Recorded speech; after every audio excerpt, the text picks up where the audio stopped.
Abantu benshi bakomeje kugaruka ku mpamvu The Ben atagaragaye mu bukwe bwa Irene Murindahabi ndetse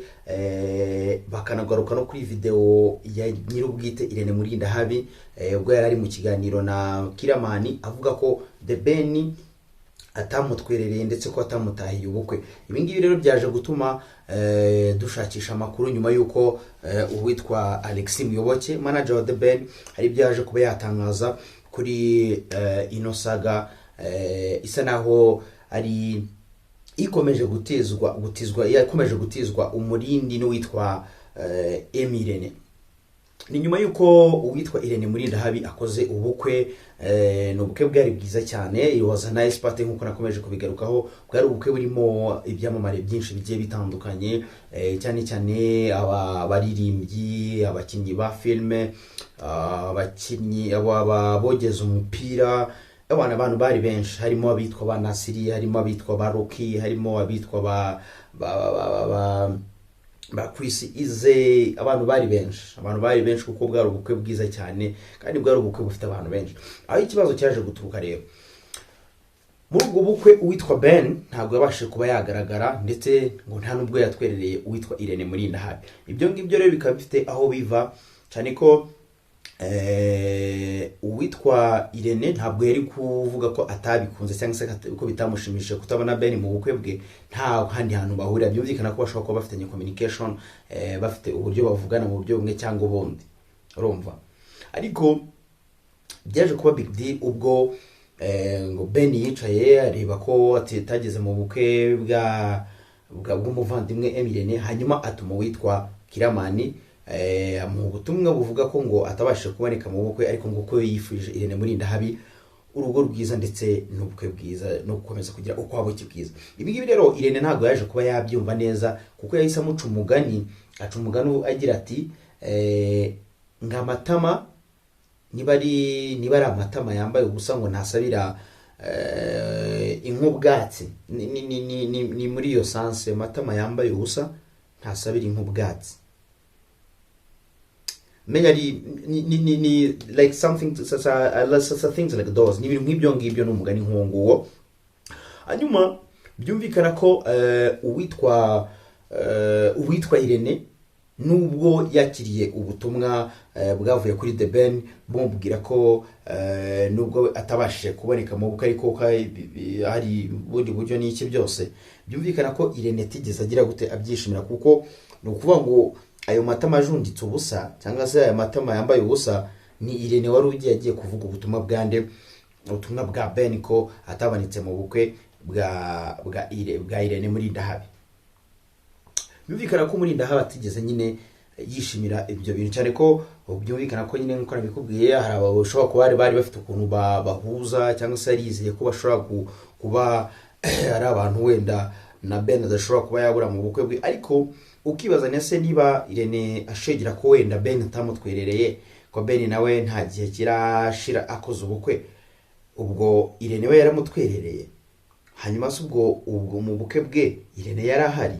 Ni ibibazo byinshi ushobora kwibaza. Ariko ndaza kugushiraho video ya Muyoboke. Ni video Muyoboke yasobanuyemo impamvu atabashije kuba yaboneka mu bukwe bwa Irene Murindahabi, cyane ko yavugaga ko ubukwe ngo bwabaye ngo bujya kuba ngo n'ubundi Ben yari asanzwe avugana na Irene, yari asanzwe ciringa na Irene baganira mu buryo bumwe cyangwa ubundi, ariko noneho ngo ku itariki y'ubukwe iza kugera The Ben atari mu gihugu ndetse n'uwitwa Muyoboke Alexis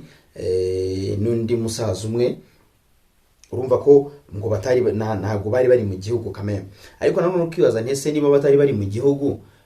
ko ubu byoroshye ushobora kohereza money, ushobora kohereza amafaranga in everywhere, ushobora kohereza amafaranga ukoresheje telefone uri aho uri hose. Byatumye kuki se Ben atafashe amafaranga wenda niba kuko yarabizi ko atazaboneka mu bukwe, agafata amafaranga runaka agashira kuri telefone yandi akohereza umuvandimwe Irene akagiramo utwo yikemurira mu bukwe. Njye numvise amagambo ya Muyoboke, bifite amagambo ya Muyoboke rwose numva hari ukuntu harimo tuntu tudasobanutse neza kuko muyoboke yavuze ati tusibye n'ibyo se ati ubwo ari byo kubaza niba baramutwerereye ati se cyangwa se mu buzima busanzwe umuntu akoze ubukwe n'umutwerere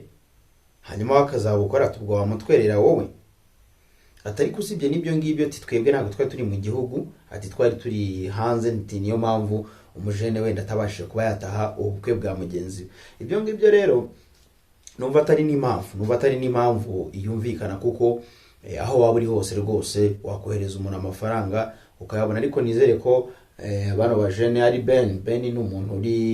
uri very easy ni umuntu wumva ni umuntu uri compressible ni umuntu wicisha bugufi cyane ibi ngibi ndibaza ko bazabisorting out bazicara babiganireho tunizere ko wenda bishobora kuba n'amahire wenda tukazabona Ben kuri MMI Empire barimo baraganira wenda akagira byinshi avuga no ku mishinga ye y'umuziki muri rusange so reka manze gushiraho video ndangiza gushiraho video turahita tugaruka ku yindi nkuru ya nkanze rwose ntuze kuba wajya kure tutarangije kino kiganiro kuko ibintu bya nkanze nawe biraza kugukanga rwose ni ibintu niboneye n'amaso yanjye ndumirwa mpita mvuga ko umunyarwanda ari undi muntu ese ni umuturage w'u Rwanda ese ninye niyo mpamvu abantu bapinga leta rwose bakavuga ko ngo leta ngo yabigenje nabi ahubwo bitazamo ibintu by'itegeko n'izi nzoga ntizari kuva mu depo y'abazibitse wapi nahise ngira ubwoba ngiyewe so reka maze guprengire ino video ya muyoboke Alex yasobanura impamvu uwitwa Ben atabasha kuba yakitabira ubukwe hanyuma ngendagaruka mu kanya. Irene mu kiganiro iteretse aravuga ati none se niba naratumiye Ben urumva manager of course urabizi cyahinze bite byatumye Ben agiye kuzana ibintu bya Irene adatwerera Irene habaye imiki ariko se cyera buri hari ibintu abibonye Kiramani yajyanye ubutumwa agenda avuga ko Ben atari boneke ndaramubwiye ati ibyo nibyo ariko no mu gihugu twari hamwe ngiye nawe n'amasamba twari mu gihugu so rero Irene aravuga ati base ko ubutumwa bwaje ukatatwerereye turakubaza nyine nka manager mu ubundi wenda Ben muzabibariza ariko akambaregewe yego kuko nanjye yarantumiye yego ese ubundi gutwerera nde wagutumiye agutumiye se ubundi kubera icyo muri inshuti ko muri reka nkosore twere umuntu ko muri inshuti yego ko muri wenda ari business muri amaru ubuzima ariko hari communication mugira atabasha gutwerera ntatahe n'ubukwe bwawe ntabwo mvuze yuko ari ikibazo kiba kiri hagati yanyu ariko warantwerereye wowe kwanza ubukwe bwanjye warabutashye bushaka kuvuga ngo igihe wowe wanumiye sinze mu bukwe bwawe kuki utarebe kuki ngiye nibaza ngo ariko ubundi buriya muyoboke ko yakoze ubukwe narabutashyira naramutwerere buriya rero wenda kugira ngo nshyireho point ntabwo twari duhari kandi icyo nzi cyo nzina neza nahagararaho nuko communication ya Irene na Ben irahari baravuganye yego unjya ngumva Ben na postinza yego amwifuriza urwo rwiza so baranavuganaga genda bize numva narongutse barimo bacata amubwira ko atahari kandi ko ntabwo twari duhari ngira ngo weekend ishize nk'ubwera nko kwa kane ntabwo twari duhari ngira ngo wabyiyumviye ibyo muyoboke Alex abashije kuba yasobanura ku mpamvu zatumye atitabira ubukwe bwa Irene cyane ko yanavuze ko nawe ubwe Irene yari yamutumiye mu bukwe urumva ko bombi nta wabashije kuba waboneka ari Alex muyoboke ndetse na The Ben nta numwe wabashije kuba waboneka mu bukwe bw'umuvandimwe Irene so reka nizere ko ibingibi bazabisotinga ko n'abantu b'abagabo sana hanyuma ibyo nakubwiraga rero byankanze mu kanya mu masaha ya saa 12 ashyira saa moya gutyo ndimo nditemberera ahantu hamwe ni mu murenge wa Bweramvura nibubaho simbizi ariko ndakeka ko ariho je pense ni ashobora kuba ari muri uwo murenge n'ahantu hitwa Kwitaba ushobora kuba ari ku mudugudu wa Taba, nari ndimo kuri moto ndimo aratambuka, nuko mbonye ibintu byanteye ubwoba cyane bihita binatuma nibaza ntese aba baturage bashaka guhangana n'ubuyobozi, bashaka gukwepana n'amategeko, bashaka guhangana na polisi y'u Rwanda ndetse na nyakubahwa wa Repubulika y'u Rwanda His Excellency Paul Kagame akaba yarabigarutse avuga ko izo nzoga rwose zitemewe mu Rwanda. Ngiye nagize ubwoba kubona umuntu afite amakarito arenga 20 ya Kiwingu, ari n'umuntu w'umusore yahishe mu aho ari. Ntabwo nabashe kuba nacukumbura amakuru wenda ngo menye ngo se uyu muntu yahishe izo nzoga mu buhe bwoko cyangwa mu buhe buryo, ariko bya nikanzemo kubona rwose umuntu w'umujene bafatanwa amakarito agera muri 10. Narashimira umutekano rwose kuko nshimira inzego za polisi, kuko urumva niba izo nzoga zaramaze kuvumburwa ko zituje ubuziranenge, zikaba zaragiye zangiza abantu, zigatuma bamwe bahuma amaso, zikagira iki n'iki, urumva rwose icyuma rwose. Ariko nagize akantu ko gutinya cyane, nahise ntinya abajene rwose, nahise ntinya abajene kubona wenda banagufashe nyuma y'ibi bihe, wanavuga ko rero waratanze komande wenda nko mu Uganda, bikaba ngombwa ko ariko nanone numva nabyo bitaba bisobanutse, kuko ari no muri ibyo bihugu izo nzoga za Kiwingo n'iki zose zavaga, nabo bamenye ko ibyo izo nzoga zabo zahagaritswe mu gihugu cy'u Rwanda. Urumva ntabwo wajya kubeshya ngo wari waratanze komande hanyuma inzoga bazikuzanira baragize, kubera ko ni ibintu byagiye hanze rwose n'ibinyamakuru bibivugaho, ndetse na zimwe muri izo nganda zikorera muri ibyo bihugu zikaba zarakomeje kuvuga ko zitishimiye icyo cyemezo cyafashwe n'u Rwanda cyo guhagarika inzoga zikorerwa mu bihugu byabo nta nteguza, kandi ngo babo bakavuga ko inzoga zabo zujuje ubuziranenge. It's fine, zishobora kuba zinujuje ubuziranenge, ariko mu gihe igihugu cyangwa se mu gihe leta irebye igasanga izo nzoga zikwangiza urubyiruko rw'igihugu, abajene, ndetse cyane ko izo nzoga z'ibyuma n'ibindi ntabwo zagiye zangiza urubyiruko gusa, kuko hari n'abapapa rwose wajya kubona ukabona abantu babaye basumbirigi, babaye zezenge, ukibaza aho ibyo bintu byaturutse. Ntabwo rero waza kublaminga ngo uvuge ko wenda leta yakoze ikintu kibi, kubera ko inzoga cyane rwose ni ibintu byinshi donc wabonaga rwose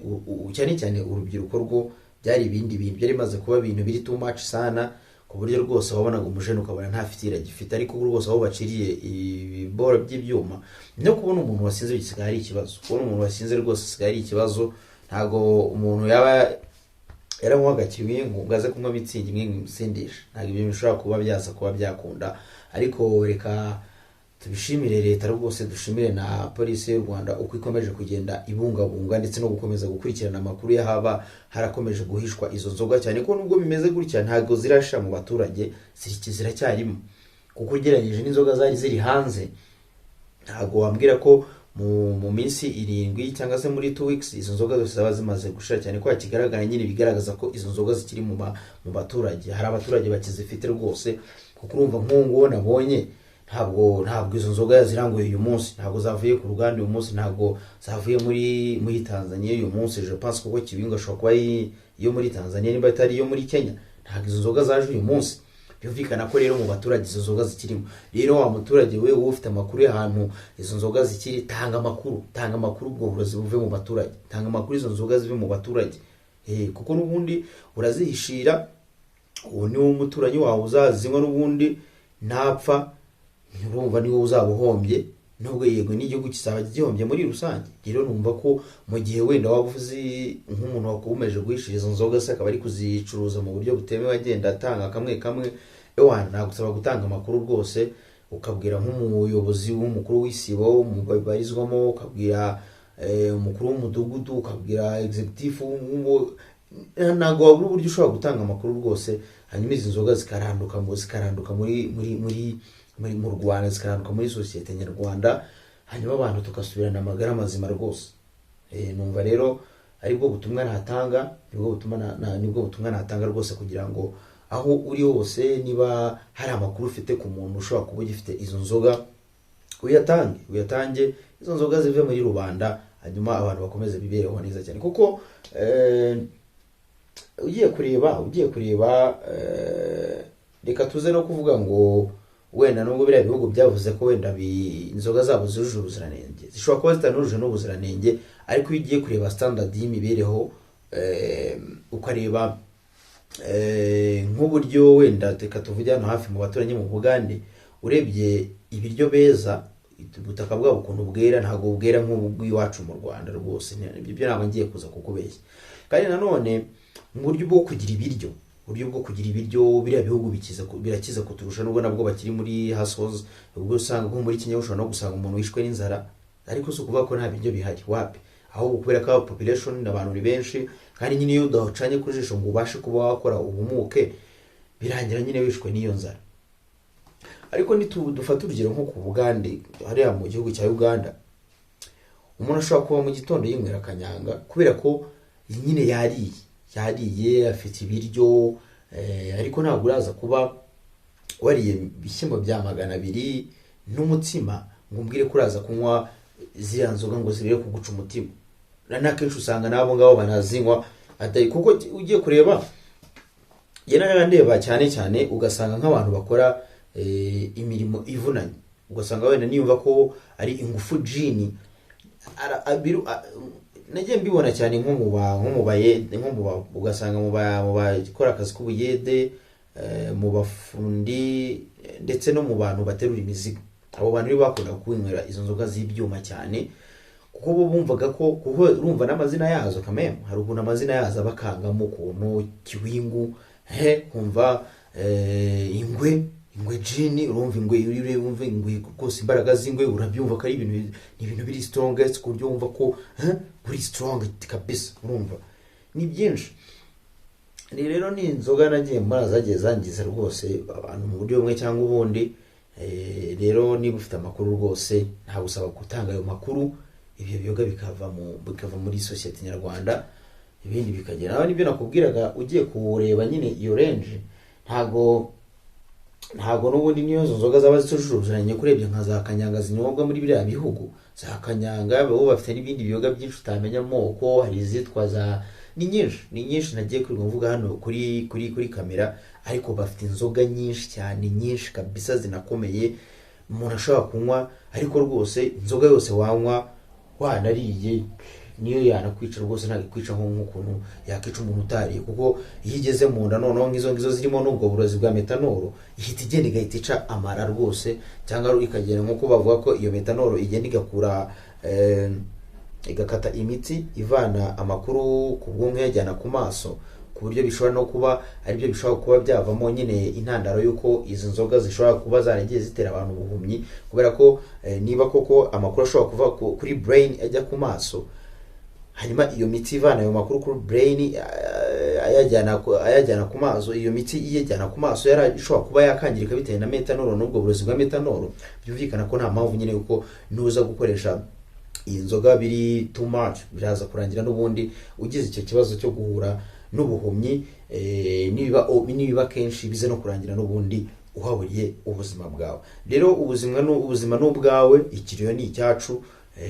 Niwanga kwirinda cyangwa se ukaba ufite mu muturanyi ukaba uri kumuhishira kubera ko wenda ugendayo ugafatayo ako kakiwingu, ukagenda ugafatayo ako kanubirisi, ukagenda ugafatayo ingwe jini kubera ko ari umuturanyi, n'ubundi ntugire ngo wowe urimo uragira gute, nta nyungu urimo urabikuramo, ahubwo uri gukomeza kwiyangiza, urimo urangiriza igihugu, kuko uri umuturage w'igihugu. Uri umuturage w'igihugu, kandi umuturage w'igihugu cy'u Rwanda niyo diyama y'u Rwanda. Urumva ni diyama y'u Rwanda, kuko urumva iyi misoro dutanga muri ako karimo gato ukora, kubera ko nta nyanja tugira mu Rwanda, ntabwo igihugu cyacu kigura ku nyanja wenda ngo dufite ibindi bintu biva ku nyanja ngo dufite iki n'iki,